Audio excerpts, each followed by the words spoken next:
Je tiens à rétablir la vérité après les accusations mensongères et diffamatoires du gouvernement de transition malien, telles que contenues dans la lettre transmise au Conseil de sécurité le 15 août et répétée à l'instant devant ce Conseil par le ministre des Affaires étrangères du Mali. Très urgent, encore une fois de plus du côté de l'Afrique de l'Ouest, plus précisément sur les terres maliennes. Aujourd'hui, c'est une situation, je dirais même gravissime, qui ne cesse de prendre une autre tournure. Le ministre des Affaires étrangères, Abdoulaye Diop, a décidé de passer à l'attaque devant la France.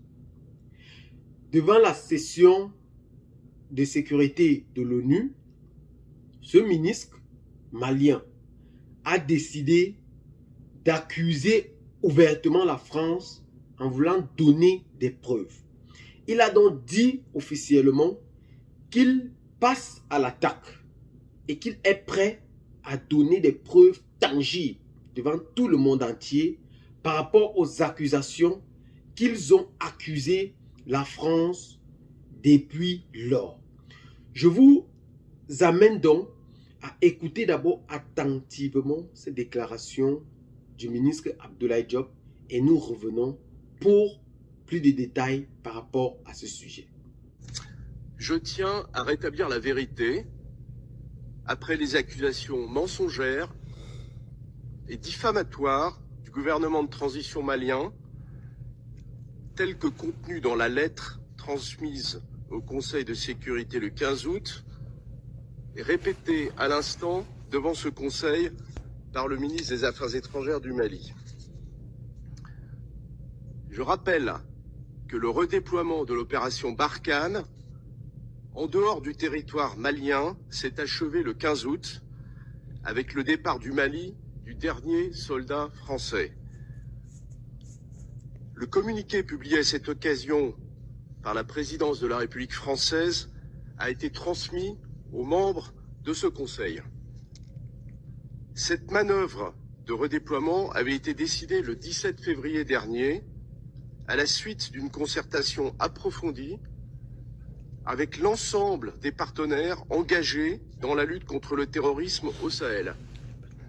Elle reposait sur le constat que les conditions politiques et opérationnelles n'étaient plus réunies pour rester engagées au Mali. La France en avait rendu compte devant ce Conseil. Elle a toujours fait preuve de transparence à l'égard de la communauté internationale, et ce, depuis le début de son intervention militaire au Mali en 2013, intervention qui reposait sur une demande des autorités maliennes. Dans ce contexte, je regrette profondément les accusations graves et infondées portées contre la France de manière répétée par les autorités de transition maliennes. Je rappelle que la France s'est engagée pendant 9 ans aux côtés du Mali, à la demande de ce pays, pour combattre les groupes armés terroristes et que 59 soldats français ont payé le prix de leur vie dans ce combat. La France n'a jamais violé l'espace aérien malien. Je conteste formellement toute violation du cadre juridique bilatéral. La France se conforme aux prescriptions de l'accord conclu par l'échange de lettres en 2013. Malgré la dénonciation unilatérale et injustifiée de cet accord par le Mali, le 2 mai dernier, la France restera engagée au Sahel, dans le golfe de Guinée et la région du lac Tchad, aux côtés de tous les États responsables qui font le choix de la lutte contre le terrorisme et du respect de la stabilité et de la coexistence entre les communautés. Nous poursuivrons le combat contre le terrorisme en coordination avec l'ensemble de nos partenaires et nous continuerons également à soutenir les populations civiles qui sont les premières victimes du terrorisme. Je vous remercie. Je remercie le représentant de la France de cette déclaration. Il n'y a plus d'oratrice ou d'orateur.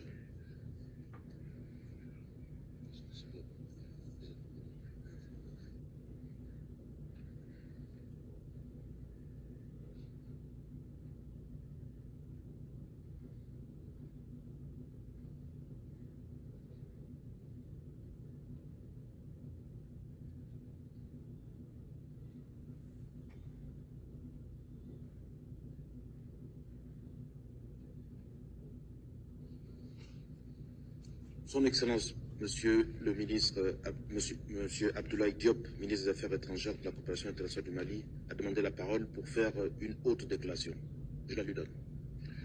Merci, Monsieur le Président. Je m'excuse vraiment de devoir prendre la parole parce que je pensais que la réunion était terminée. Je crois que je ne vais pas aller dans le détail pour répondre aux déclarations qui ont été faites par le représentant de la France. Mais je crois que sa prise de parole justifia encore une fois la session que le Mali a demandée pour pouvoir présenter ces éléments. Parce que nous n'avons pas eu l'occasion de pouvoir présenter ces éléments. Je souhaite maintenant que la France a commencé à répondre, qu'elle donne son accord pour que nous puissions avoir cette session où, dans le plus bref délai, l'État malien amènera à la face du Conseil de sécurité, à la face du monde, des preuves concrètes et tangibles de ce que nous mettons en avant. Il y va de la crédibilité du Mali. Le Mali n'a pas fait ces déclarations à la légère. Nous savons qu'il s'agit d'actes et de déclarations extrêmement graves pour lesquels nous mettons en jeu la responsabilité et la crédibilité de l'État malien. Donc je souhaite que la France soit maintenant porteur de cette demande pour cette réunion spéciale. Le ministre des Affaires étrangères malien a donc décidé officiellement de passer à l'attaque devant le monde entier aujourd'hui. Il a donc accusé officiellement la France de vouloir déstabiliser le Mali et d'agression grave et aussi de violation de l'espace aérien malien. La France aujourd'hui, à travers les arguments, ont bel et bien contesté ces accusations dites par le ministre des Affaires étrangères malien. Mais aujourd'hui, il a donc officiellement demandé une session dans les brefs délais pour donner des preuves claires et tangibles par rapport à cette déclaration qui sévit aujourd'hui du côté de l'Afrique de l'Ouest.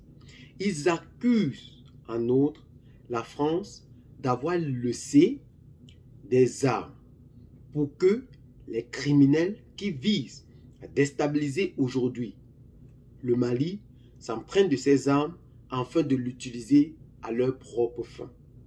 Et ils affirment aussi avoir ces preuves très tangibles de ces événements qui sont passés plus précisément sur le sol malien au nord du Mali.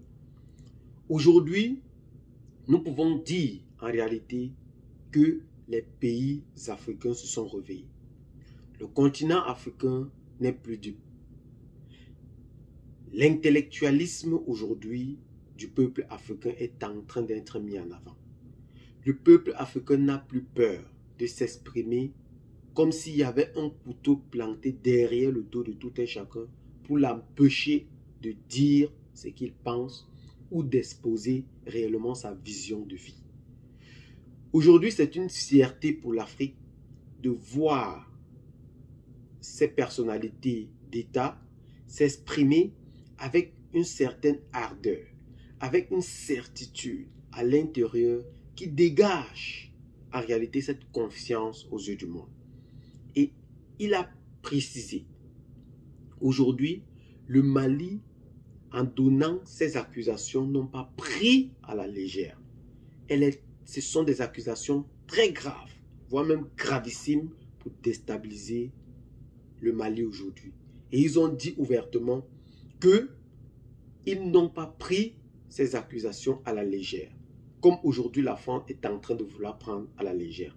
Et il a demandé une session dans les brefs délais pour présenter cette preuve à l'ONU, afin que le monde entier se rende réellement compte de ce qui est en train d'être fait ou de ce qui est en train d'être vécu sur le sol malien aujourd'hui. Et nous l'avons dit dans nos précédentes vidéos, des hommes d'État aujourd'hui installés à la tête de ces États ne sont pas des fous. Une personne ou une personnalité publique ne peut pas se placer devant des caméras et raconter du n'importe quoi.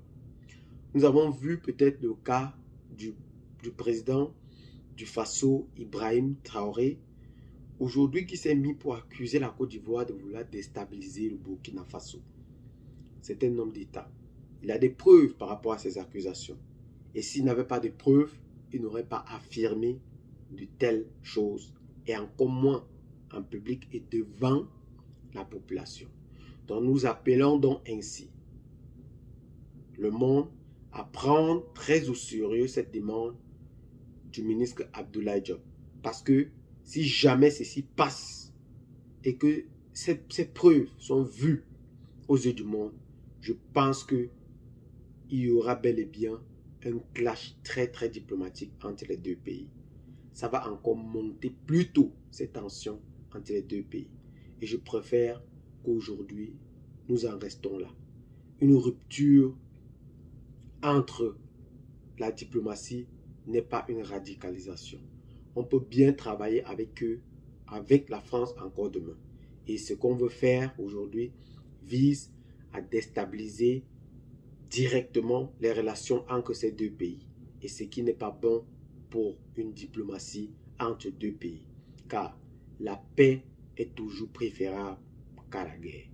C'est donc sur ceci que nous appelons donc les deux parties à mieux donc vérifier et à mieux voir ce qu'ils pensent et ce qu'ils voient d'un lendemain meilleur entre les deux pays. C'est donc sur ce petit pas d'information que nous allons donc nous séparer. Qu'est-ce que vous en pensez? Laissez dans vos commentaires. Abonnez-vous à la chaîne si ce n'est pas encore fait. Partagez la vidéo avec les amis si vous l'avez trouvée intéressante. Et à très bientôt pour de nouvelles vidéos. Ciao, bye bye.